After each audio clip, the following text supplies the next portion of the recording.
One of the questions we probably get most often is, well, two questions. Does CRPS spread and why does it spread? So to address the first one, yes, in our experience, and we've had about 800 patients now under care, CRPS more often than not will spread to other body parts. It could go from one leg to the other in that mirror image, and go from lower body to upper body, or it could go full body, affect the eyes, affect the face, affect internal organs. Unfortunately, there is still a lot of misunderstandings in the allopathic community about CRPS spreading. So unfortunately, it is a fact that it does. The second question is why? Why does it spread? So in order to understand that, you have to remember that complex regional pain syndrome, let's say you have it in your leg or your arm or your foot. It is not a problem in the foot or the leg or the arm.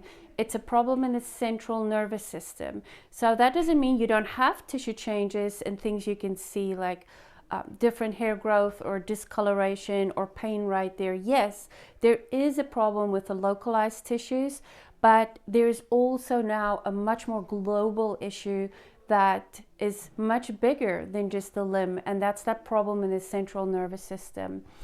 You really want to look into a term called encephalomyelitis. I believe that in future, a lot of our research in CRPS is going to move in that direction. One thing we have found is that a majority of our patients suffered from a viral and or bacterial infection, which then affects the vagus nerve, and it affects the immune and the inflammation in the body. So there's this gray world where the nervous system and the immune system overlap. And in that world, you have cells called glial cells. These cells work both for the immune system and the nervous system, and they're also responsible for a release of cytokines. It can cross the blood-brain barrier and affect the brain, and it can also affect the part of the spinal cord called the dorsal horn of the spinal cord.